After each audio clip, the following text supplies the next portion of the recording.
just joined us, you're watching the news at 10 on Channels Television, coming to you live from Lagos. A reminder of our top stories. President Buhari outlined steps towards the success of the African Continental Free Trade Area as he receives report to assess impact and readiness of Nigeria for the agreement. Tribunal dismisses application filed by a factional member of the Hope Democratic Party, Mr. Poland Tampere, seeking to withdraw the HDP from the petition challenging the election of President Buhari. The Nigerian Air Force destroys ISWAP tactical headquarters in Kolaram village in Borno State as part of ongoing Operation Green Sweep 2, launched to clear terrorists in the northeast. And firefighters battle wildfires in Spain's Catalonia region as temperatures soar to 40 degrees Celsius across parts of Europe, the worst in the region in 20 years.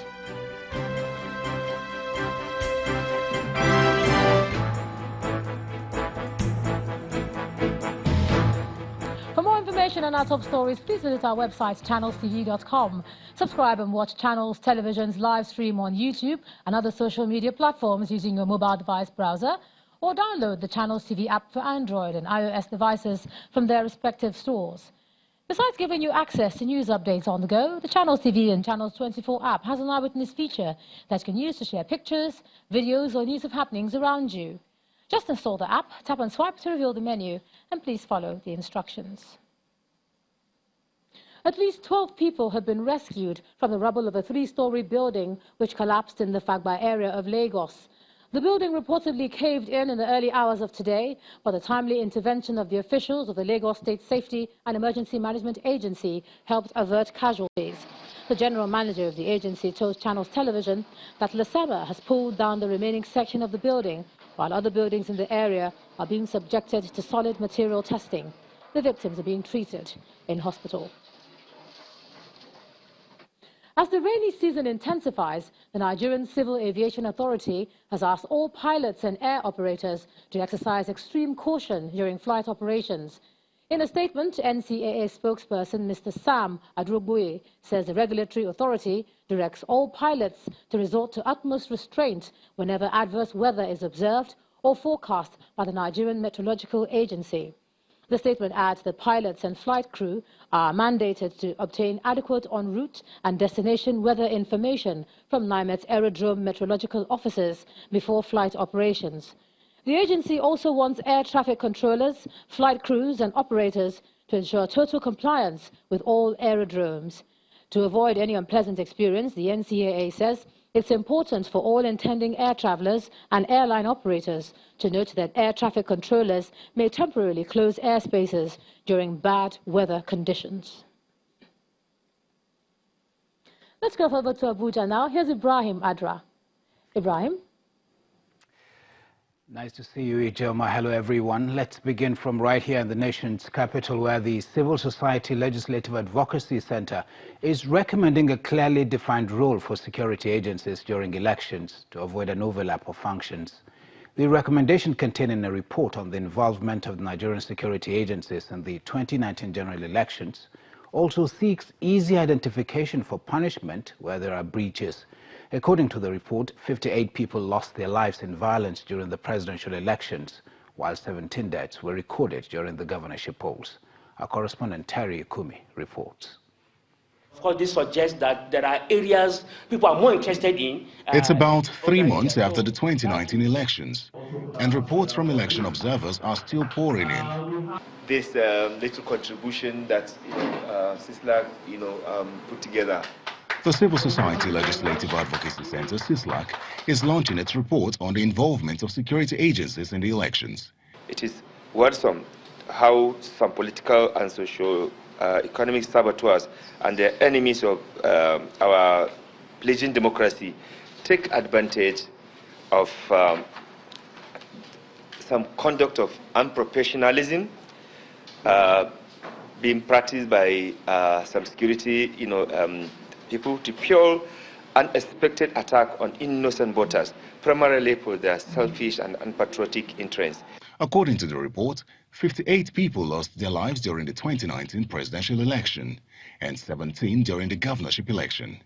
17 of the deaths were due to blatant interference of security agencies, according to CISLAC. All the agencies should carry out training on the principle of human rights enforcement and protection and the principles of emotional intelligence. This will need me to know that and rules of engagement. Rules of engagement need to be adhered to. The Independent National Electoral Commission is represented by its National Commissioner in charge of voter education. The Commission will continue to engage all the services through the instrumentality of the Interagency Consultative Committee on Election Security. To this end, the Commission and the various services will firm up and revise the protocols and rules of engagement for all security agencies involved or engaged in election security. The report observed that the 2019 elections revealed serious abuses by the security agencies at the state level. It recommends that if additional security agencies are to be used in elections, their roles must be clearly spelled out to avoid an overlap of functions and for easy identification and punishment of breaches where they occur. It also recommends an upgrade of the capacity of the police to handle civil matters and the introduction of electronic voting. With other elections scheduled to hold before the end of the year, it is necessary to carefully analyze the advantages and disadvantages of huge security presence during elections going forward. Terry Ikumi, Channels Television News. Meanwhile, the police have launched a manhunt for a native doctor in Ekiti State for killing a pregnant woman after attempting to deliver her of a baby through an unorthodox surgical process. The victim's husband is said to have been out of the traditional facility to get some required stuff for his wife, only to return and meet her dead. While the suspect is still at large, the delivered baby is alive and receiving medical attention at the Federal Teaching Hospital in Ado-Ekiti. In the heavy downpour, we traveled to Erimope-Ekiti in Moba local government, over an hour journey from Ado-Ekiti, the state capital.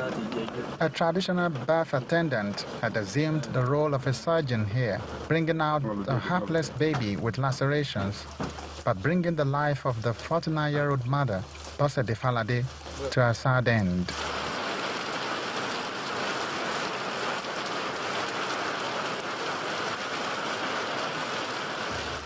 The place is deserted. Every suspect has taken flight. It was a surprise hearing such things as this in the 20-something century. Somebody just hiding himself somewhere, practicing, calling himself a doctor, without being certified by government or without even going to school. And people will still go ahead and, go to him, receiving medical services. The police launches a manhunt. On getting to the alleged tradomedical clinic, we found out that everybody had deserted the clinic except the corpse of the complainant's wife that was seen there.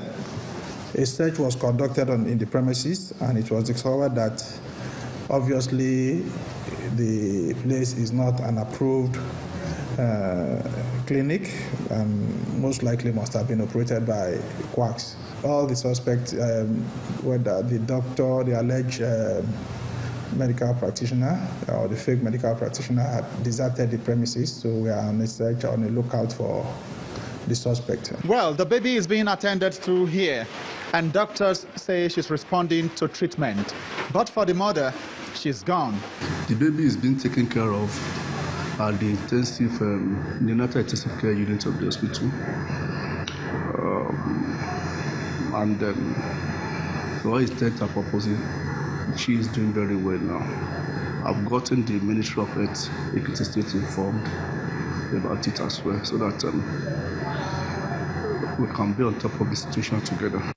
This so-called native or traditional doctor has done what experts say he shouldn't have done. And this is drawing attention to the need to give more enlightenment to those in the traditional medicine way and to patients alike. Babajide Agbeyo, Channels Television News.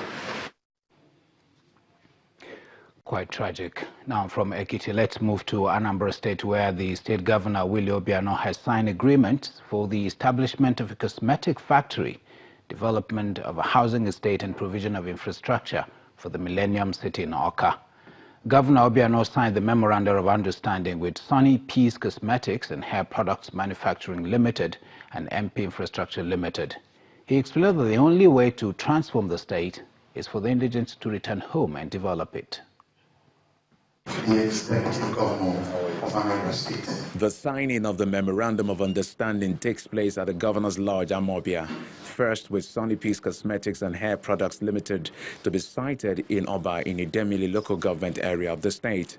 The project, which will go up 525 million naira, seeks to improve the industrial and economic base of the state and Oba community. The Managing Director of Anambra State Investment Promotion and Protection Agency, Jide Kiako, and the Chief Executive Officer of Sunny Peace, Mr. Sandogbo, gives insights into the project. We believe that this project goes a long way to drive the economic prosperity and activities based on manufacturing being one of our key pillars of industrialization.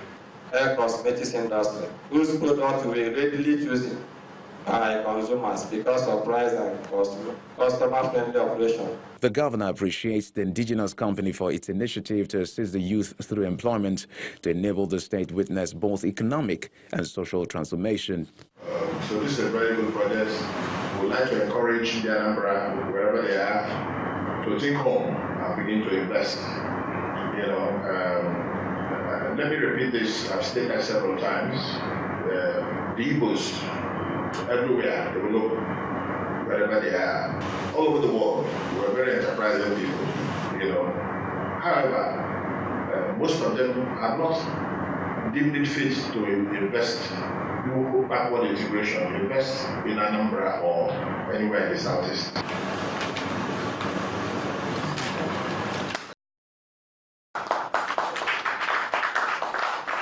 Done with the signing of the agreement, MP Infrastructure Limited is next for the development of a housing estate, including the provision of infrastructure for the Awka Millennium City, put at a sum of 13.9 billion naira. The city, Awka Millennium City, will be one of its kind in Nigeria, with the state-of-art facilities and infrastructure. When completed, the estate will be comparable to the premium estates in Lagos and Abuja. The cosmetics and hair products factory will have the capacity to produce 1,000 tons of wigs and hair extensions daily, which will be enough to service the southeast and beyond, while the housing project will in no small measure address accommodation problems within the Awka capital. We'll take a moment now, but when the news at 10 returns, the three tiers of government share a total of 679 billion naira as federal allocation for the month of May. That's on Business News. Plus, Europe battles heat wave as wildfires rage in Spain. That's around the world in 5, coming from our London bureau. Do join us again.